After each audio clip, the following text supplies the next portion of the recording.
Hey everybody, Ryan here from Android Calls. I'm going to give a review here of the Chromecast with Google TV. Or is it Google TV with Chromecast? I can't remember which one it is, but to be honest with you, it is pretty good. Now, if you're like me, you probably remember something exactly like this when we did the Nexus Player, and I actually had even the Google TV before that. So this is kind of the next generation. It's funny how many they have to jump and skip until it gets there. But the remote is very similar than what we've seen with the with actually the old Nexus player. It's very similar in that sense, and I'll have a side-by-side picture to show you guys later.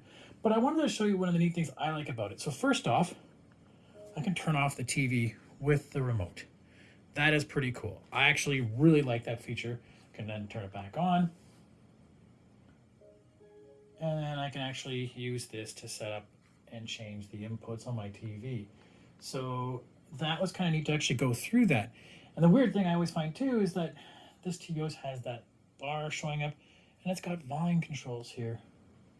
Let me go away. So I can actually control the volume as well. So pretty neat things. Okay, I have some like kids switch. Let's go back over to the game. Let that go away. So the way that this works is very much like a Chromecast. You can use it exactly like a Chromecast, but you get a controller. And when you get the controller, we have the, hopefully you guys can see this, the home button, which will bring you right to the home. Now this will be very similar if you have an Nexus player or any of the newer Google TV, Android TV kind of setups on a lot of newer smart TVs. Well, that old style, what they call lean back, right? We have here, I can use Assistant. That has a lot of recommendations. And basically you can go in and punch in your Spotify account, your Disney Plus, your YouTube, your Amazon Prime, and based on all those different features, it'll go through and kind of recommend what it thinks that you probably want to do. And it even includes Stadia, so I can actually play some Stadia on this if I wanted to. And there's some recommendations of shows you can see, and it's got, because I have my Disney Plus loaded in, I've got my Discover channel loaded in. You know, I can see what it recommends, other shows it can recommend, and I can see more ratings. And it's pretty neat. So if I wanted to watch a show, let's say, you know, Black Widow, great. Click it, and I can watch it on Disney Plus. If there was other options, it would show that. So if we were scrolling around, let's say Animal Kingdom, there are two ways to watch. I can watch it on Netflix, or I could buy the episodes on Google TV if I wanted to. So kind of neat that it has all that features in there. People keep saying Yellowstone's really good. Okay, you can watch it on Prime, or I could buy episodes on Google TV. So pretty neat stuff. So this is like your recommendations, and that will just learn over time if it's what you like or not. If I go up to the top, we can take a look through movies, like just movies that I'll recommend. You know, I click that. Training Day. Oh, I don't want to watch Training Day. But if I installed Tubi, I could watch Training Day. Other movies I can guess around that I think I should want to watch. We could also look up TV shows, same idea. And I love how it just brings them all together into one thing. So it's not just Netflix. It's not just, this is the TV shows that it thinks that you might like amongst a bunch of different features.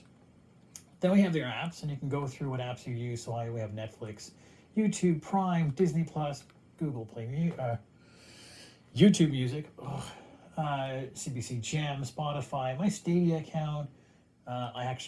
Nest is weird. We'll get that in the review.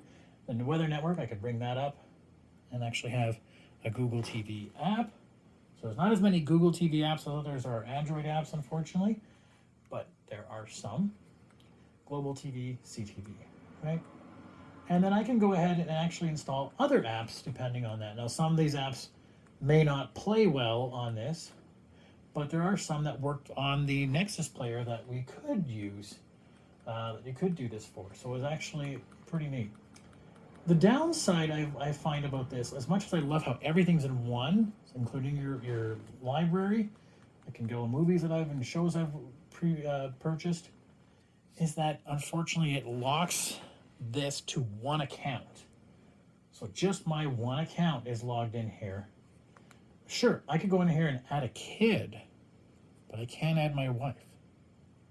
So she has different tastes and settings than I do unfortunately, we got to share. So that's the downside. But apparently, with the idea of it having kids coming, being able to add it in, you can actually soon be able to change that profile, just like we do in Netflix or in, Disney Plus or whatever. You can change your preferences, and what you watch doesn't affect the others. So I really like this. I love the interface. I love the fact that the remote is super simple and very familiar to use, and it controls the TV. A subtle little thing, all for just $69. So if you got an older TV like mine, you don't have a smart thing already built into it, Roku or whatever, this is great. It makes it. And to be honest with you, I've really almost stopped watching anything else except those things. So yeah, this is the Google TV with Chromecast, or Chromecast with Google TV, however you want to say it. Definitely worth a buy if you do not have it installed in your TV and you're like me and you live in the world of Google. Everything is great through it. Okay, I've also a review on the website. If you have any questions, just ask away.